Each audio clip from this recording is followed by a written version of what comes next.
Your raise disappeared before it arrived. You felt richer for a week, then the same pressure returned, heavier. The number on your paycheck climbed, the breathing room you imagined never actually showed up in your real life.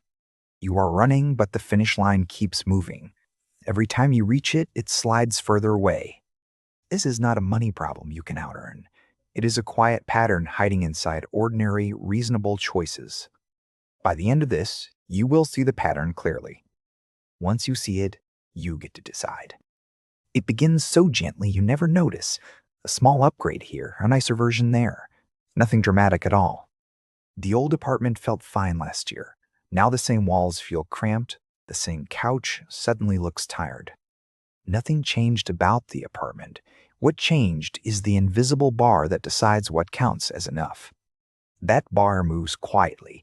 Every raise, every promotion, every new circle nudges it up without asking your permission. Economists call this lifestyle inflation. Underneath the term is something more human, more emotional, far more interesting. You're not just upgrading your stuff. You're upgrading your identity, trying to feel like a different person. A bigger salary feels like a promise. It whispers that you have arrived, that life will finally feel lighter. So you reward yourself, which makes sense. A nicer car, a better neighborhood, a fancier grocery store nearby. Each upgrade feels earned, and it is. But each upgrade quietly becomes your new floor, never again your ceiling. The new car is thrilling for a month. Then it is just the car you owe payments on. That fading thrill has a name. Your mind resets to the new normal, then scans for the next lift. This reset is not weakness. It is how human attention works, built to notice change and ignore the familiar. The problem is, modern life turned that reset into a treadmill. Every reset becomes another reason to reach. You did not choose this treadmill. You were placed on it gently, one small nudge at a time. Here's the part that keeps the belt moving. Every upgrade brings new fixed costs bolted to your life. The bigger apartment needs more furniture. The nicer car needs nicer insurance. The new neighborhood expects expensive weekends. None of it screams expensive.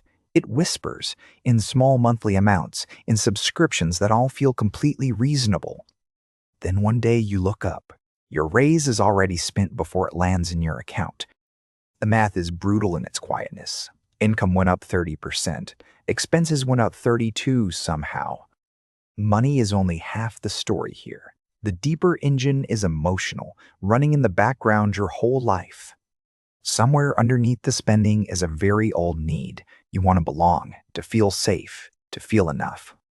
Stuff becomes a shortcut to those feelings. The right car says you made it. The right home says stability. The right clothes say you fit in here. The right photos say your life is going well somehow. You are not shallow for wanting these signals. Humans have always used objects to communicate status to the tribe. The trouble is the tribe used to be a village. Now the tribe is everyone online, performing all day. You scroll and you compare, not your full life to theirs, but your messy inside to their edited outside. Their kitchen looks calm. Their kids look happy. Their trip looks effortless. Quietly, your bar moves up again. You do not notice it moving. You feel a small ache, a soft sense of falling behind strangers. So you reach for something, a purchase, a plan, a new version of yourself that might close the gap. For a moment, it works. The package arrives, the photo gets posted, and the ache quiets for a while. Then the ache returns, because the gap was never about the thing. It was about how you felt inside. This is the part nobody explains gently. Lifestyle inflation is not a budgeting failure. It is emotional self-medication. The outside tools work briefly, then they stop working. Then you need a slightly stronger dose to feel something. That escalation is not a character flaw. It is a normal response to a system engineered for reaching. Notice who benefits. Not you, running on the belt. Companies, algorithms, lenders, all quietly cheering as you climb. Every ad, every feed, every storefront is built to keep your bar moving up a little higher. You are not broken for being caught in this. You are a human in an environment designed for wanting. Let me pause here for a moment. I want to ask you something gently. No need to answer aloud. When did purchase actually change how you felt about yourself a week later, in a real, lasting way? If a moment comes to mind, sit with it. If nothing comes, sit with that too. Both reveal something. If comfortable, share one chase you keep returning to below. Your honesty may help someone watching feel less alone. Naming the pattern out loud is the first crack in its grip. You stop being inside it. Now back to the deeper layer. There is one more piece of this treadmill that most people never see. A lot of what you chase was decided before you started earning. It was decided in your childhood home. Maybe money felt tight and you quietly promised yourself things would look different one day. Somehow, noticeably different. Or maybe money looked plentiful and the unspoken rule was that appearances matter, that visible success equals love. Either way, you absorbed a definition of made it before you could question it, before you could even speak. Now you spend adult money chasing a childhood image. That image is powerful precisely because you cannot see it. It runs quietly underneath your choices. It narrates what success is supposed to look like in any given moment. So you buy the symbol, the watch, the title, the address, the school district, a bottle of expensive wine. The symbol delivers briefly. Then your nervous system asks the real question. Do I actually feel safe and loved now? Symbols cannot answer those questions. Only your inner relationship with enough can, and it is not built outside. This is why people who look wealthiest are often the most quietly exhausted. The performance is expensive in nervous energy.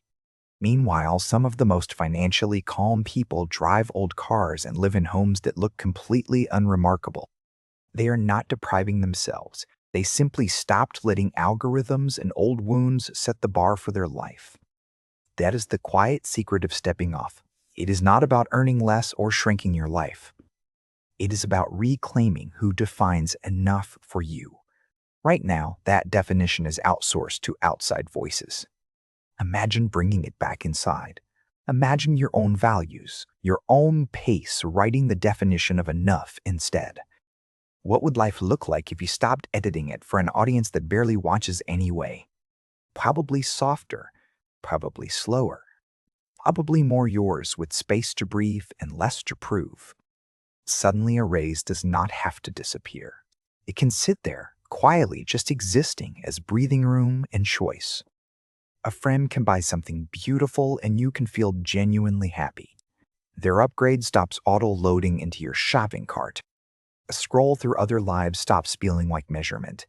It becomes a window, not a mirror, not a scoreboard. This shift does not happen because you read one perfect article. It happens slowly, through small noticing over months. You start catching the moment, the flicker before a purchase, the ache that wants soothing, the comparison thought. You do not have to stop the flicker. You just have to see it. Seeing it breaks its automatic power. Then you can ask one simple question. Is this for the life I live or one I imagine? Both answers are allowed. Sometimes you really want the thing. Sometimes you want a feeling the thing cannot deliver. Over time, that small question rewires the treadmill. The belt slows. The finish line stops sliding without your consent. You realize enough was never a number. It was always a feeling, and feelings respond to attention, not acquisition. You start enjoying what you already have. The same couch becomes comfortable again. The same kitchen quietly feels like yours. This is not settling. This is the opposite of settling. This is finally letting your real life actually count. Here is the gentle part. You are not behind. You were never behind. There was no real race anywhere.